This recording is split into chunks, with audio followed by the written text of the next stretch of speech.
तो good morning students, इस video में हम बात करेंगे Kirchhoff's law. There are two Kirchhoff's law. First is for current called Kirchhoff's current law and one for voltage called Kirchhoff voltage law. First हम बात करने वाले हैं किरचॉफ्स करंट लॉ के बारे में, ठीक है। So according to this law the algebraic sum of current at any junction is zero. Junction means जहां पर दो से ज्यादा वायर आकर मिलेंगे, 2, 3, 4। यदि वायर आकर एक पॉइंट पर मिलते हैं तो उस पॉइंट को हम क्या बोलेंगे? जंक्शन। जैसे ये जंक्शन है, यहाँ पर कई सारे वायर आकर मिल रहे हैं। Algebraic sum means with direction, मतलब जो करंट जंक्शन की ओर जा रहा है उसे हम लेंगे पॉजिटिव और जो जंक्शन से दूर जा रहा है उसे हम क्या लेंगे? Negative. So I1, I2 and I5 are move towards the junction is taken as positive and I3 and I4 the currents move या flows away from the junction is taken negative. That means I1 plus I2 minus I3 minus I4 plus I5 equals to 0.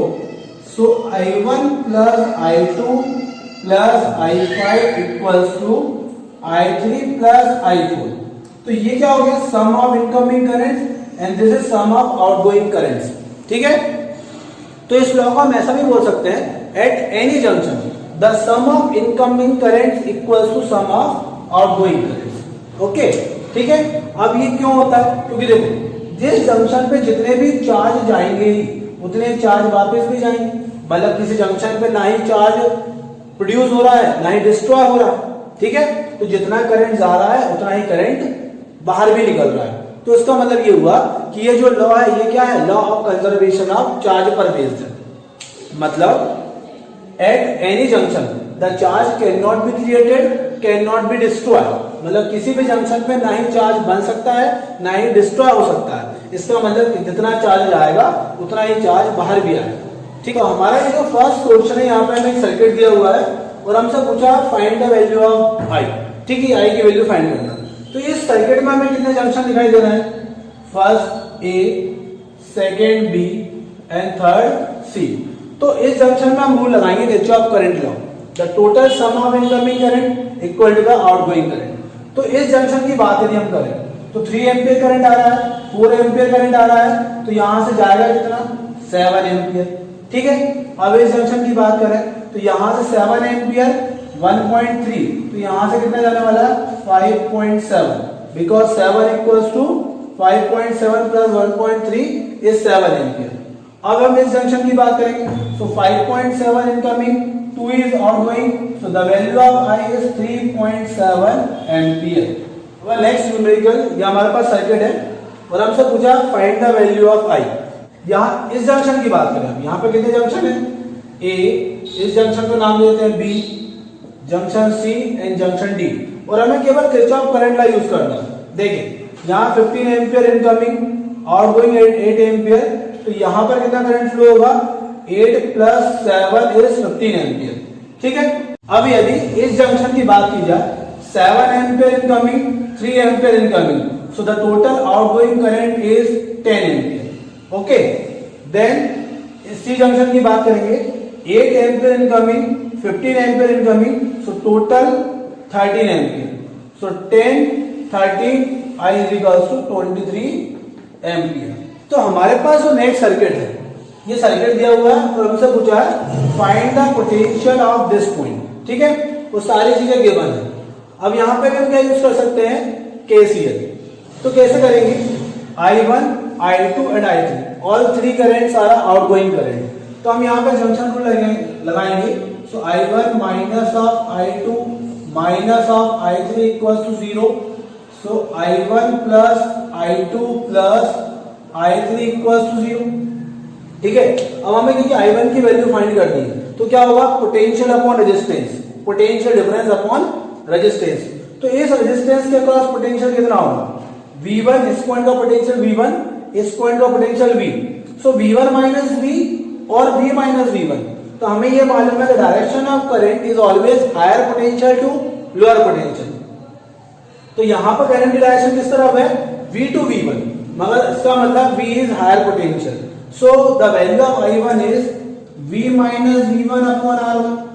Similarly, the value of I2 is V minus V2 upon R2 because the direction of current is higher potential to lower potential. Similarly, I3 equals to V minus V3 upon R3 equals to 0.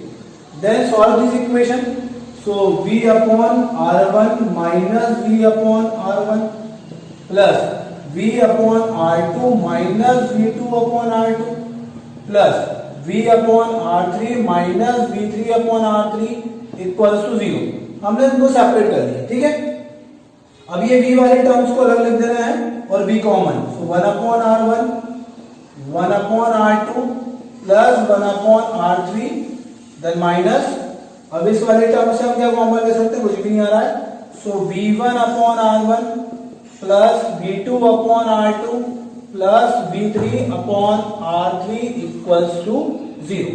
V1 upon R1 plus 1 upon R2 plus 1 upon R3 equal V1 upon R1 plus V2 upon R2 plus V3 upon R3. Then the value of V is, इसको अपन numerator denominator में ले जाएंगे या फिर reverse करके power -1 हो जाए. सो V1 upon R1 V2 upon R2 plus V3 upon R3 1 upon R1 plus 1 upon R2 plus 1 upon R3 power -1. Our next rule is Kirchhoff voltage law. So what is Kirchhoff voltage law? In any closed circuit, ठीक है, the algebraic sum of potential difference is 0. मतलब first law में क्या था, at any junction the algebraic sum of current is 0. और second law क्या है, in any closed circuit the algebraic sum of potential difference is 0. ठीक है, कहने का मतलब ये है, यदि हमारे पास कोई क्लोज सर्किट है A B C D, तो इसमें सभी के अक्रॉस पोटेंशियल डिफरेंस का सम क्या होगा, 0 होगा. ठीक है, मतलब समेशन V इक्वल्स टू 0 होगा, क्योंकि हम जिस पॉइंट से स्टार्ट करते हैं उसी पॉइंट पर वापस आ जाते हैं. तो इनिशियल पॉइंट भी वही है और फाइनल पॉइंट भी सेम ही है. ठीक है, तो the potential difference between the same point is 0, क्योंकि जो वर्क डन होता है वो पाथ पे डिपेंड नहीं करता. वर्क डन केवल किस पे डिपेंड करेगा, इनिशियल पॉइंट पर और फाइनल पॉइंट पे. So work done equals to Q into V. So potential की यदि हम बात करें तो एक ही पॉइंट का पोटेंशियल डिफरेंस क्या होगा, 0 होगा. इसका मतलब वर्क भी क्या होगा, 0 ही होगा. ठीक है, तो ये जो सेकेंड लॉ होता है ये किस पर बेस्ड होता है, law of conservation of energy, क्योंकि एक ही पॉइंट से उसी पॉइंट तक चार्ज को लाने में कोई भी वर्क नहीं करना पड़ता, क्योंकि the work done by electrostatic force does not depend on the path. ठीक है, तो ये है हमारा सेकेंड लॉ. अब इसको हम यूज कैसे करते हैं, ठीक है, तो हम सबसे पहले क्या करेंगे, जितने भी एलिमेंट सर्किट में लगे हुए हैं सभी के अक्रॉस पोटेंशियल फाइंड करते हैं. जैसे बैटरी के अक्रॉस पोटेंशियल V1 है और हम ये मान लेते हैं इसमें करंट I फ्लो हो रहा है. ठीक है, तो इसके अक्रॉस कितना पोटेंशियल होगा, बाय ओम्स लॉ IR1 इस रेजिस्टेंस के अक्रॉस, IR2 और इस रेजिस्टेंस के अक्रॉस IR3. हमने सभी के अक्रॉस पोटेंशियल फाइंड कर लिया. तो हम क्या करेंगे, इनका सम, वो भी अलजेब्रिक सम, मतलब हमें डायरेक्शन को ध्यान रखना है. तो हमारा ये जो डायरेक्शन का रूल होता है वो क्या होता है, यदि हम माइनस टू प्लस चलते हैं, मतलब minus two plus voltage rise, तो इसे हम क्या लेंगे, पॉजिटिव. और यदि हम प्लस से माइनस चलते हैं तो क्या लेंगे, नेगेटिव. बहुत सारे रूल हैं जो अलग अलग बुक्स में अलग अलग दिए हुए हैं, मगर हम एक ही बुक्स को एक ही रूल को फॉलो करेंगे. यदि हम माइनस टू प्लस जा रहे हैं दैट मीन्स वोल्टेज राइज हो रहा है तो पॉजिटिव, और यदि plus two minus means voltage यदि ड्रॉप हो रहा है तो उससे हम क्या लेंगे, नेगेटिव. ठीक है, तो सबसे पहले हम यहाँ पे साइन की बात करते हैं. तो हमारे पास बैटरी में तो फिक्स होता है ये प्लस या माइनस.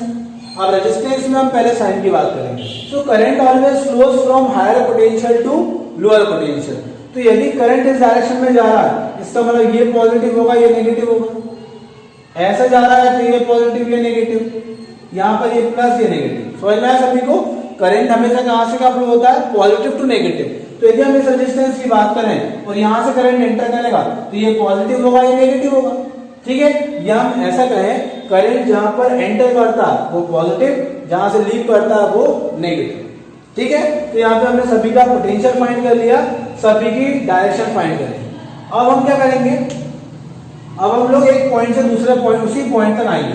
अब हम चाहे तो क्लॉकवाइज भी चल सकते हैं और एंटी क्लॉकवाइज भी चल सकते हैं। आंसर क्या आएगा, आंसर सेम ही आता है। एक से स्टार्ट करेंगे तो सबसे पहले क्या है, IR1 plus minus voltage drop, so minus of IR1, again plus minus again voltage drop, so minus IR2, फिर minus plus voltage rise, so plus V/2, again plus minus voltage drop, minus of IR3, फिर आगे बढ़े minus plus voltage rise plus V1 equals to 0। ये हमारी equation बनी। सभी को समझ में आया किस टाइप से इक्वेशन बनाई और क्या रूल है हमारा, एक ही रूल है, बहुत सारे रूल्स फॉलो करने की जरूरत नहीं है, एक ही रूल से हम कोई भी इक्वेशन बना सकते हैं। ठीक है, और अब मैं आपको बताऊं रूल याद रखने की भी जरूरत नहीं है, केवल इतना याद रखना कि जो भी साइन बाद में आ रहा है केवल वो लिख देना। ठीक है, हम एक बार फिर से इक्वेशन बनाएंगे और इस बार कैसे चलेंगे हम लोग, एंटी क्लॉकवाइज।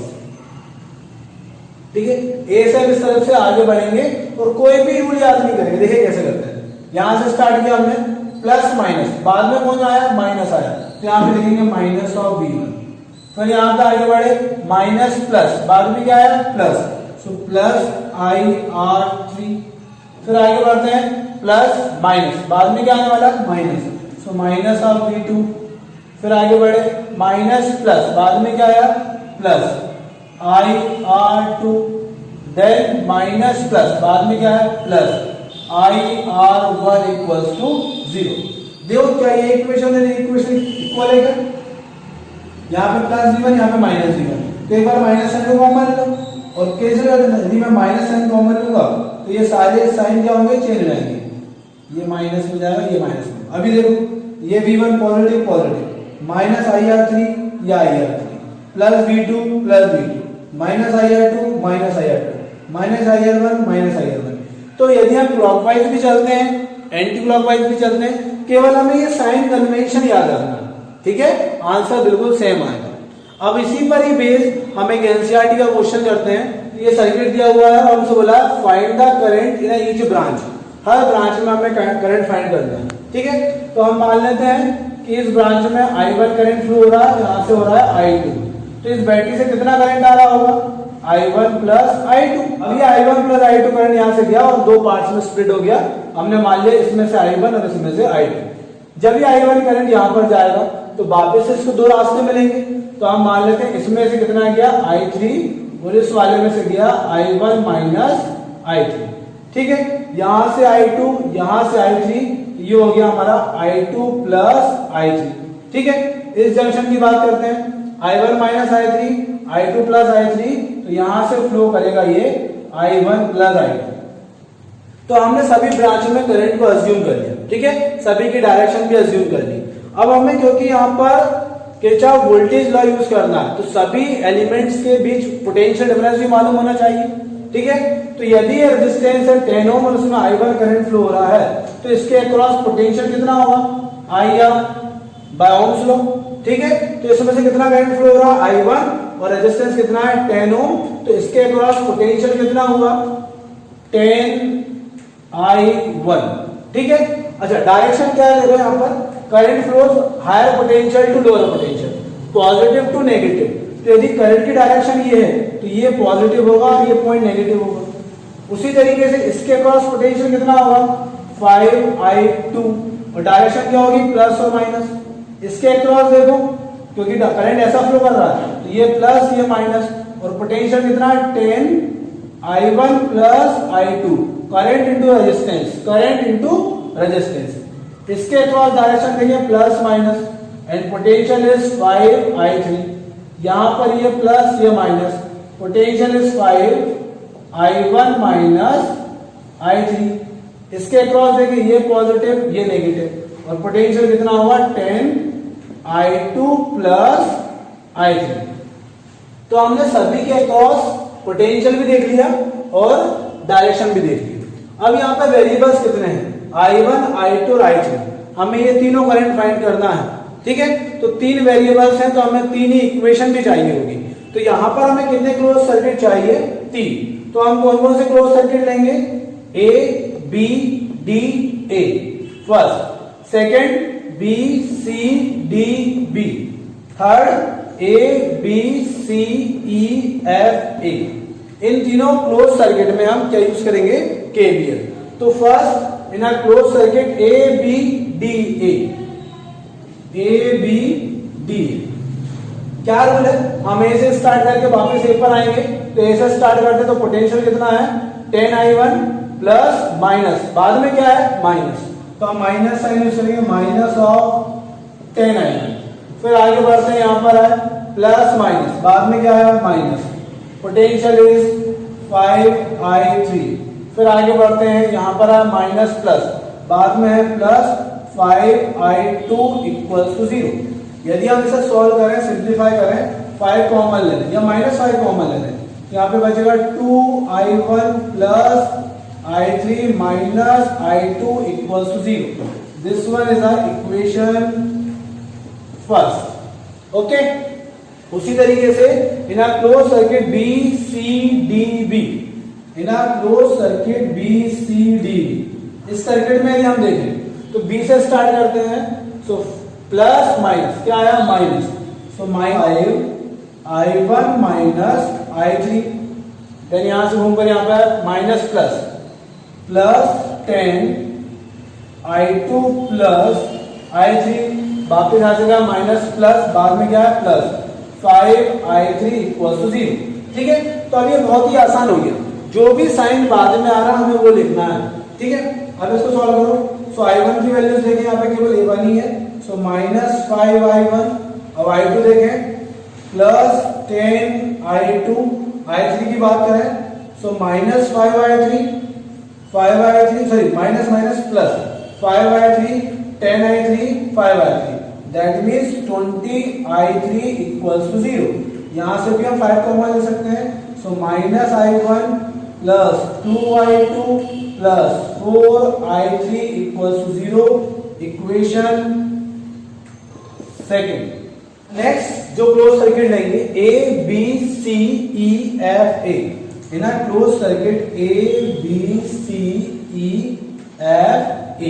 ठीक है, A से ही स्टार्ट करते हैं, प्लस माइनस, बाद में क्या है? Minus, so minus of 10I1।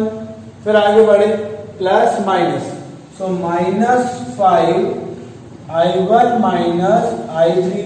फिर आगे बढ़ते हैं, यहां पर है माइनस प्लस, बाद में क्या आया? Plus, then plus minus, minus 10I1 plus I2 equal to 0। ठीक है, इसको भी सॉल्व करो। तो पहले I1 वाली टर्म लेते हैं, minus 10 minus 5 minus 10 is minus of 25I1। Then I2 minus 10I2 is minus of 10I2। Then I3 minus minus plus 5I3 plus 10 equal to 0। तो यहां से हम क्या कॉमन लेने वाले हैं? -5। ठीक है, तो ये हो जाएगा हमारा 5I1 plus 2I2 minus I3 minus 2 equal to 0। तो इस -2 को हम यहां पे ले जाएंगे, तो ये हो जाएगा इक्वल्स टू 2। तो ये होगी हमारी इक्वेशन थर्ड। अब हम इक्वेशन फर्स्ट से क्या कर रहे हैं? I2 की वैल्यू फाइंड करते हैं। So from equation first the value of I2 is 2I1 plus I3। ठीक है, अब इस I2 की वैल्यू को हम इक्वेशन सेकंड और इक्वेशन थर्ड में पुट करेंगे। तो पहला हम इक्वेशन सेकंड में पुट करेंगे, सो I1 प्लस 2, I2 के प्लेस पे क्या लिखेंगे? 2I1 plus I3, then plus 4I3 equals to 0। ठीक है, तो यहाँ पे क्या हो जाएगा? Minus I1 plus 4I1, that means 3I1 plus 2I3 plus 4I3, 6I3 equals to 0। तो ये हो गई हमारी I1 और I3 की इक्वेशन 4। उसी तरीके से इक्वेशन फर्स्ट से I2 की वैल्यू पुट करेंगे हम इक्वेशन थर्ड में। सो 5I1 plus 2, the value of I2 is 2i1 plus i3, then minus of i3 equals to 2. इसे सॉल्व करेंगे तो 5 plus 2 plus 2 9i1 plus 2i3 minus 1i3, so i3 equals to 2, equation 5. तो ये जो equation 4 और 5 आई है, इसमें केवल दो वेरिएबल है i1 और i3. पहले इनको सॉल्व करते हैं और i1 और i3 की वैल्यू फाइंड करेंगे. तो from equation 4 and 5, 3i1 plus 6i3 equals to 0 and 9i1 plus i3 equals to 2. तो यहां से 1 से मल्टीप्लाई, यहां से 6 से मल्टीप्लाई, तो क्या हो जाएगा ये 3i1 as it is multiply with 6i3 equals to 0 और 9 से जब 9 into 6 54i1 plus 6i3 equals to 12. So minus minus minus. So 54 minus 3 is 51. ये cancel, 51i1 equals to minus 12, minus से minus cancel. So i1 equals to 12 upon 51, that means 4/17 ampere. So i1 की value क्या है हमारे पास 4/17. i1 की value को equation 4 में put कर देते हैं, जिससे यहाँ पे इसकी वैल्यू जाएगी i3 की. ठीक है, so put the value of i1 in equation 4. So 3 multiplied with 4/17 plus 6i3 equals to 0. So 14/17 plus 6i3 equals to 0. So 6i3 equals to 12 upon 17 minus. So i3 equals to 6 2s are 12. So minus 2 upon 17 ampere. Value of i3 is minus 2 upon 17. Minus sign हमें क्या बता रहा है कि हमने जो भी direction assume की थी उसके अपोजिट डायरेक्शन में हमें लेना है. ठीक है, तो हमने किसकी वैल्यू फाइंड कर ली, i1 की, i3 की. अब i2 की वैल्यू फाइंड करना है तो इस इक्वेशन 3 में हम i1 और i3 की वैल्यू पुट कर देते हैं. Put the value of i1 and i3 in equation 3. So 5i1 is 4/17 plus 2i2 minus the value of i3 is minus 2/17 equals to 2. Then solve 20/17 plus 2i2 plus 2/17 equals to 2. So 2i2 equals to 2 minus 20 plus 2 22/17. So is 34 minus 22 upon 17. So 2i2 equals to 12/17. 2 6 are 12. So i2 equals to 6/17 ampere. ठीक है, तो ये आ गई हमारी i1, i2 और i3 की value.